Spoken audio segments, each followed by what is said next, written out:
the verse effect. It's the verse effect. It's the verse effect. I write the lyrics to change the game. Nothing's ever gonna be the same. It's the verse effect. It's just the verse effect. It's the verse effect. It's the verse effect. It's the verse effect. I write the lyrics to change the game. Nothing's ever gonna be the same. Welcome to the Verse Effect, where lyrics live, breathe, and tell the stories behind the beats. I'm Camille. And I'm Roderick. Today, we're unpacking one of the most creative love stories ever told in hip-hop, Common's I Used To Love H.E.R. It's not just a song, it's a metaphor, a memoir, and a message all in one. Yeah, Common flips the script here. He's not just talking about a woman, he's talking about hip-hop herself. From her early soul and innocence to her fame, her changes, and her struggles. It's brilliant storytelling with a purpose. Through his verses, Common is holding a mirror up to the culture, asking what happens when the music we love starts to lose its roots. And as always, we'll break down the lyrics, the history, and the meaning behind it all. But before we get started, a disclaimer. This episode includes references to explicit lyrics, mature content, and cultural critiques that may not be suitable for all audiences. Listener discretion is advised. All right, let's rewind to 1994, the heart of hip-hop's golden era, when Common turned a personal love letter into a timeless conversation about authenticity. This one's deep, so sit back, turn the volume up, and let's talk about how one man's heartbreak became hip-hop's wake-up call. Absolutely, Roderick. I used to love her. This is one of those tracks that feels almost sacred to me. You know, when he opens with, "She was old school when I was just a shorty," he's not just painting a picture. He's rooting himself in that golden age of hip-hop. It's humility and reverence at the same time, don't you think? Yeah, exactly. That always struck me. You know, growing up in Oakland, I felt that idea hip-hop was already this established thing, but also really pure, still local. When Common says he was a shorty, he's basically giving props to everyone who came before, like, hey, I didn't invent this. I'm a student before anything. It reminds me of sitting in my dad's record store as a kid, just listening to those older heads reminisce about the breaks, the parties, the conscious lyrics. Right, and it's such a perfect example of the native tongue's influence, the way Common honors hip-hop's roots. He's building his credibility by aligning himself with that tradition, but he's also acknowledging that sense of inheriting something precious. Like discovering this secret language before everyone started speaking it at the top of their lungs.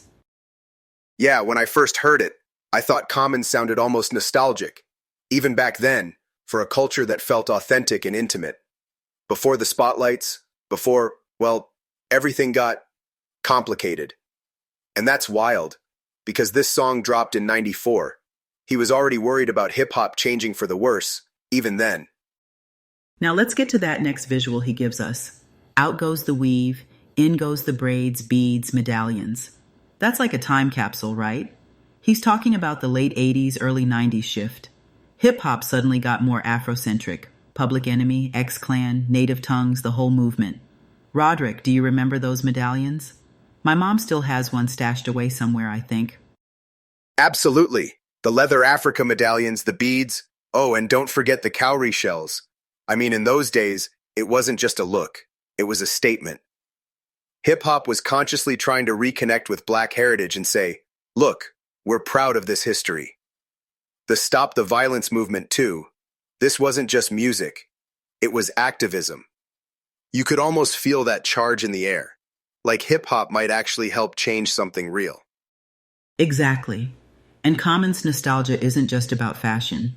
It's a celebration of that era when hip-hop felt like it had a mission bigger than itself. He's aligning himself with those values and also kind of mourning a time when art and activism were so strongly linked.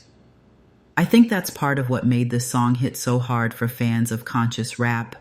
It's both an homage and like a gentle challenge. What happened to that mission?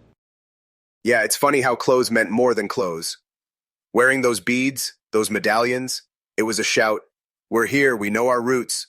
You could walk into my dad's store in '90 and see the difference. Everybody looked different, felt different, the music changed, and that kind of pride, Common holds that up as the example, then, well, things started to shift, right?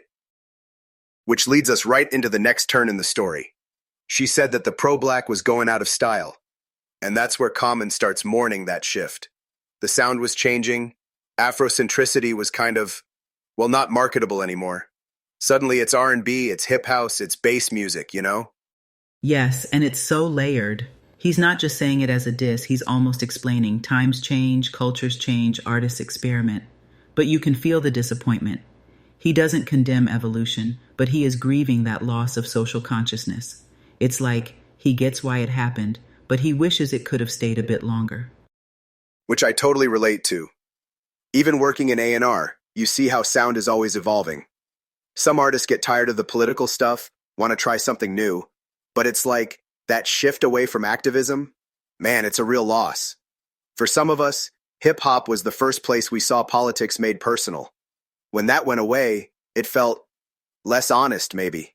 I don't know, Camille. Am I being too nostalgic? No, that's exactly what I hear in Common's voice. He's honest about his mixed feelings. And it's the complexity that makes the song powerful, not just old good, new bad, but a real meditation on change. Honestly, if more critique sounded like this, maybe the culture wars would be less exhausting.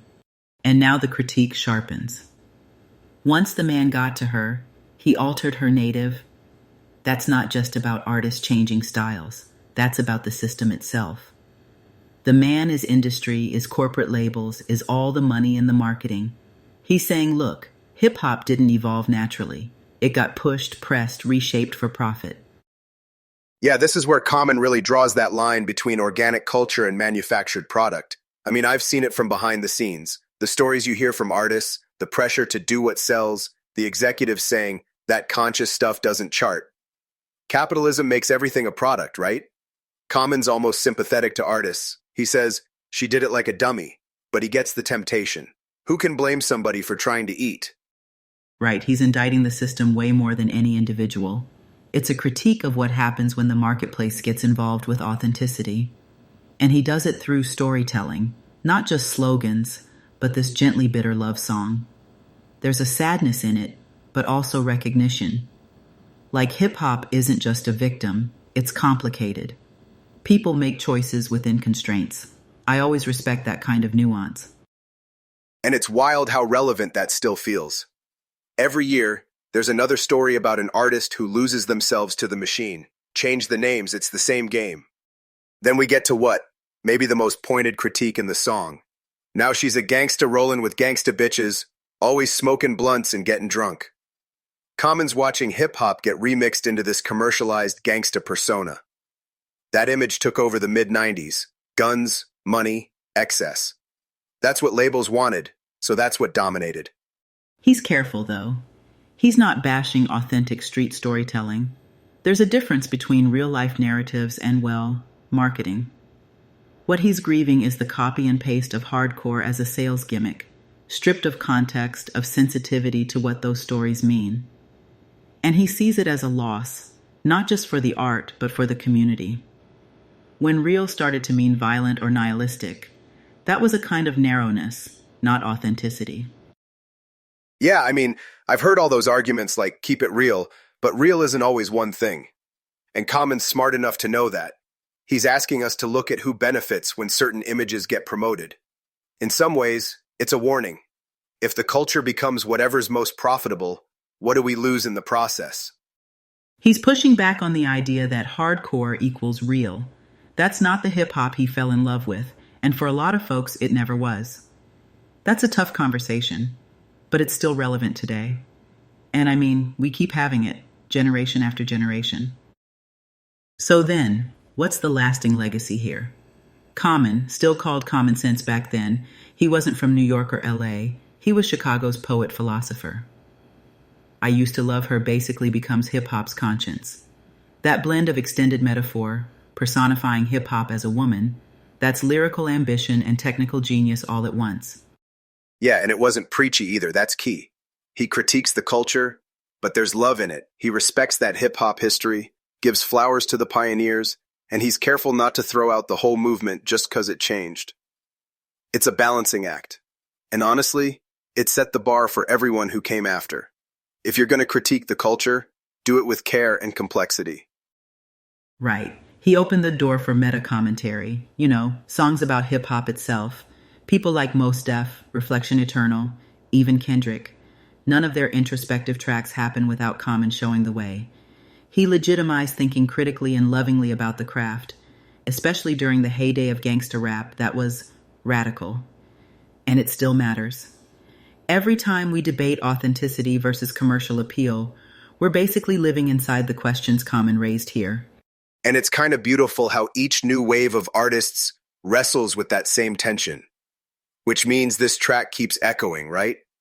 Every time someone samples a soul record or drops a thoughtful verse about the state of the game, that's Common's legacy. All right, Camille, any last thoughts? Just that, honestly.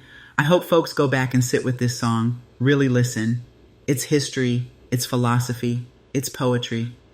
Common challenged us to love hip-hop deeply enough to want better for it. That's always a lesson worth revisiting. Couldn't have said it better myself. Thanks, Camille. Always a pleasure breaking these classics down with you.